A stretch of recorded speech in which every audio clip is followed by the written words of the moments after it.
This is Faisal Boudarbala, a member at Ilham Platform. Today, we will host Dr. Evren Tok. Dr. Evren Tok is an associate professor and assistant dean for innovation and communicate advancement program coordinator for Islam and Global Affairs program at College of Islamic Studies, Hamad bin Khalifa University. He is the director of ICNRF, founded class year 2021 to 2026, entitled SDG Education and Global Citizenship in Qatar. He is the founder of the Maker Space entitled Maker Majlis Islam in a Global World, which received Qatar Sustainability Award under Best University Initiative in 2020. At the beginning, I would like to express my happiness to host such an educational activist. Welcome, sir, at Ilham Platform.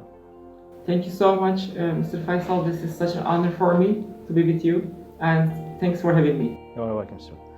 Last July, you were a speaker at Bevel First International Conference, which was about modeling university volunteering to serve the sustainable developing goals. So, what are essential skills the college students need for serving the fourth goal of sustainable developing goals education?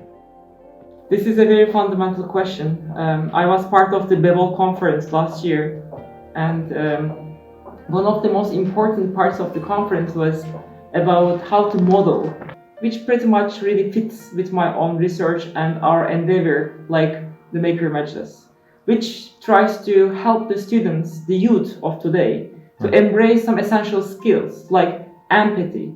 How can you build an empathy with a person who is not in your position, who is going through problems, who is having challenges in his or her life?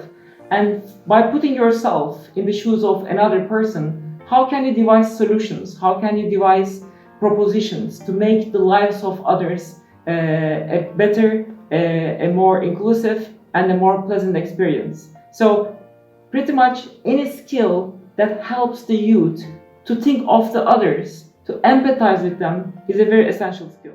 No, that's great, sir.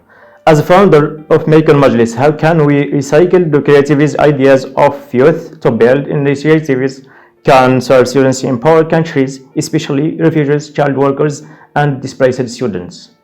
This was in fact the backbone of our most recent event called Design PostCovid Humanity. How can we design a post-COVID world in which three essential values play an important role? The first one is ta'aruf, which is acquaintance. The second one is ta'awun, which is cooperation. And the third one is tarahum, which is mercifulness. So how can the youth in, let's say, a place suffering from, let's say, problems like poverty, inequality, violence, war, insecurity. So the idea is to be acquainted with your own past, to be acquainted with the realities of your own context, own geography. Once you understand the realities of your own context, then you start an important question. What should I do in order to make any kind of change? And then you realize that you need to cooperate. Ta'awun is the second part. And once you start cooperating with others, it could be institutions, it could be philanthropists, foundations, families, schools. Once you start building that network and synergy, and it has nothing to do with money, by the way, you can still instigate a lot of change, you can still bring about a lot of important changes in the world, initiate them, you can be a change maker, and you don't have to have millions of dollars. It's all about building human connection. And then the third element, which is mercifulness. So it's not only to our next of kin or to our family, no. The humanity right now in today's world, each one of us needs to think of mercifulness. How can I do something for another person that I don't know? That's the key. Ah, that's great, sir.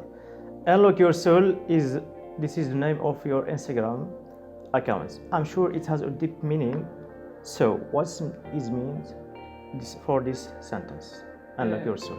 Unlock your soul, as you know, the soul is a very loaded term. Yeah. Especially in Islam, there's a difference between soul and the spirit, right? The ruh and the nafs, you know. Yeah. And of course, there are discussions about it. But my take on it was not that deep, by the way. My take on it was, when I used to be in Canada, I always heard people saying, "Oh, he's a good soul, she's a good soul," but meaning that a person with a good soul means that a person, even though you don't exhibit any positivity, still people believe that you are a positive person, which means that there are unseen, unrecognizable features of humanity, human beings, that people around you can decipher, they can explore, they can understand without you doing anything. So I realized that why are we so inactive in the world? If we possess as individuals, as human beings, if we are good people, if we have good souls, then why are we disguising it from others? So Unlock Your Soul is an attempt to tell the world that you don't have to keep your soul for yourself, because you have a good soul, and let the other people in the world benefit from your soul. That's the kind of... Hi. Thus we come to the end of our interview. I would like to express my happiness to meet you, Doctor, and I would thank you for accepting our invitation to our platform. Glad to see you today, and I wish to see you again more. Likewise, thanks for having me. Thank you so much. You're welcome, sir.